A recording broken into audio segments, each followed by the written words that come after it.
Today I am visiting with Cody Burkham, the Executive Vice President of the Arkansas Cattlemen Association. Cody, welcome to AgCast. Hey, T, thanks for having me. I appreciate it.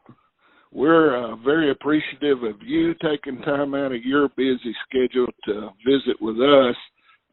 I know in your position right now with all the things that are going on in the world, you've been a busy man, I suppose. Well, Keith, it has been very busy. 6 weeks, 8 weeks, whatever. You know, I'm kind of losing track of how many weeks we've been in this mess about right now. But it has been a busy time. A time that we've just all had to come together and try to make it through the best we can. And so that's what we've been about the last few weeks. Well, to start things, let's explain for people who might not know, what is the Arkansas Cattlemen Association? What are y'all's goals there as far as helping folks here in Arkansas? You bet. So, our mission statement, whether it be official or unofficial, is pretty much to magnify the voice of the Arkansas Cattlemen, or Arkansas cattle producers, excuse me. So, we are a trade organization that was founded back in 1959. There was about a dozen gentlemen down in the southwest portion of Arkansas, down around Texarkana and Hope, that were having quite a few problems with cattle theft.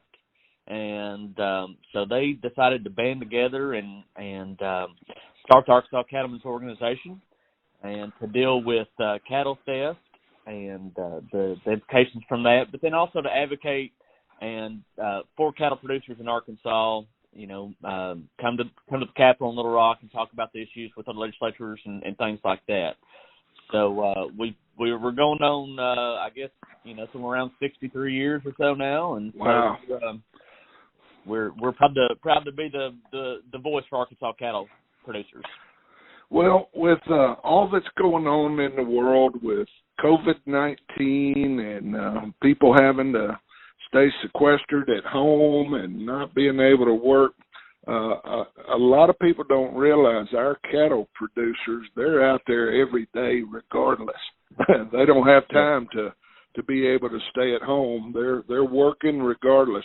What are some of the issues that our cattlemen are facing right now that might be a bit out of the usual from what you see? Yeah, so right now, obviously our cattle producers are just like other commodities are facing some extremely low and extremely volatile prices in the markets right now. Due to the COVID-19, we know that about 500,000 cattle are backed up in our nation's feed yards. And so for the cow-calf producer, the stocker and backgrounder here in Arkansas, it's hard to move their cattle from one step to the next. The cattle industry in Arkansas is set up in a way that every piece has to work together for you to maximize the price at the markets. And right now there's a lot of cattle that can't be harvested, can't move from the feedlot to the packing facilities. And that's really causing some volatile swings in our markets and some lower prices in our local markets here in the state. That's something that we've been working on, something we've been hearing from. But then you've got a host of other issues such as the different economic government disaster assistance programs that are coming out that farmers and ranchers are really keeping an eye on. Right.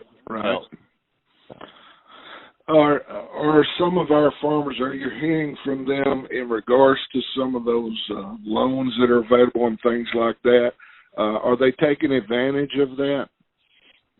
Yeah, they're certainly trying. Of course, there's about 3 different programs out there that farmers and ranchers, can apply for. Well, 2 of them are out there that farmers and ranchers can apply for right now.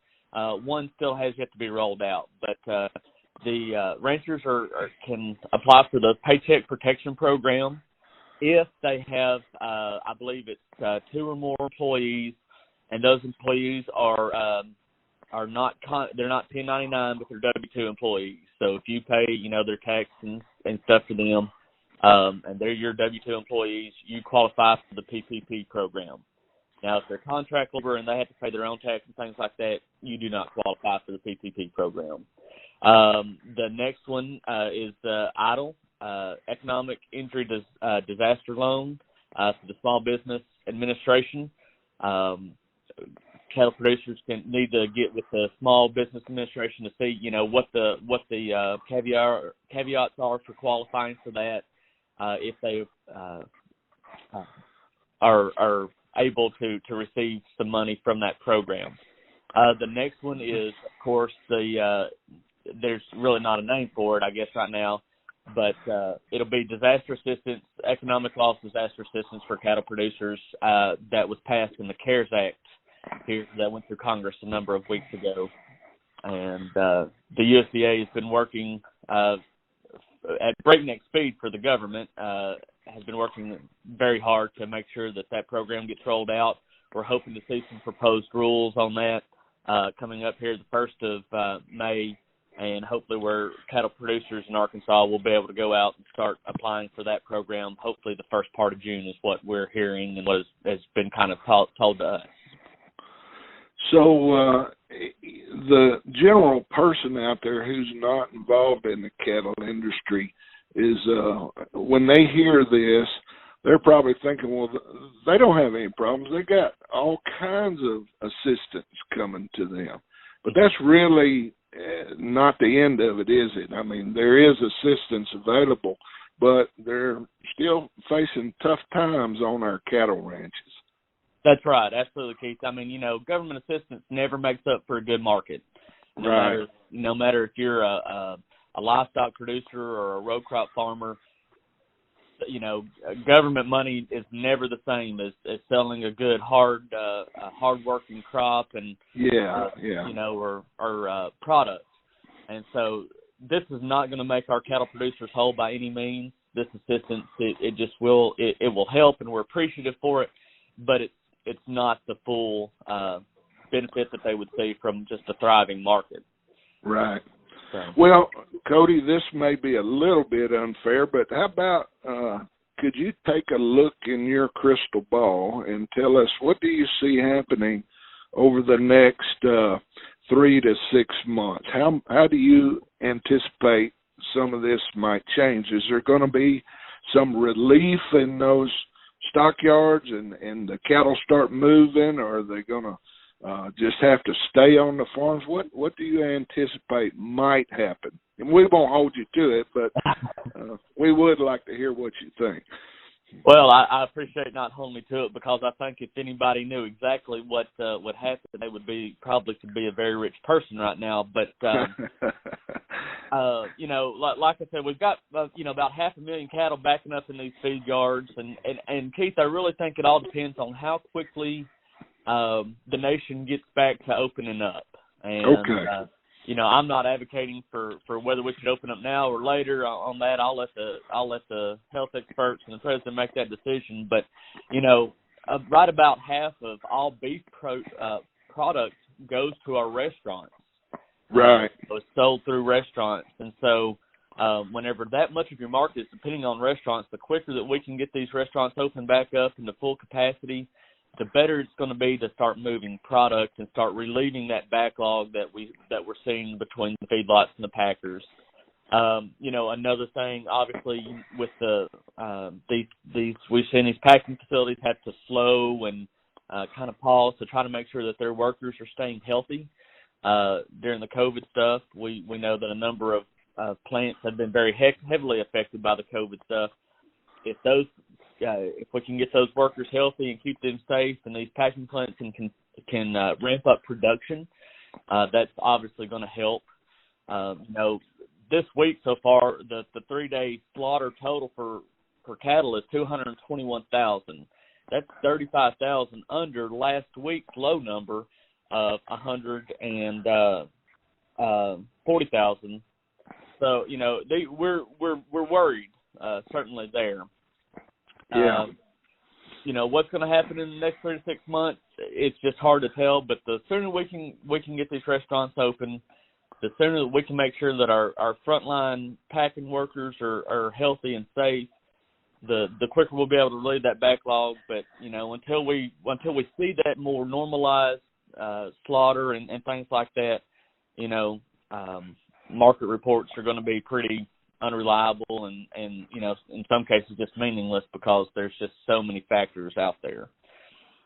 So for people who need some help in some way, our cattle folks, how is that available through y'all? I know you need to be a member of the Arkansas Cattlemen Association if you can be, and I think most producers are. But tell people how they can reach out to y'all if they need some assistance in some way, or where can they go to find resources that might help them? Sure. So we'd encourage them to reach out to us here at the office. Number is 501-224-2114. We're on all the major social media platforms, Facebook, Twitter, Instagram, or they can visit our website at arbeef.org. We're here to help the cattle producers during not only during these hard times, but even during the good times. If there's something we can do for them, all they have to do is let us know, and we're going to do our best to do it. I would encourage them as we start seeing these programs roll out to make sure that they're in touch with their local FSA office. And now, in all fairness, got to give our local FSA offices some time to make sure that they're understanding the program and they're ready to take that information and things like that. But I know our FSA workers are doing a great job as well. And but they call, email, look us up online, whatever they need to do to find us, we'll help them however we can. We know you're always there to help. You always have been. We appreciate you and the Cattlemen's Association, and very much appreciate you taking time out of your busy schedule this morning to help us better understand what's happening out there these days. Keith, hey, we appreciate it very much. If we can do anything, let us know. Thank you very much, Cody. Thank you.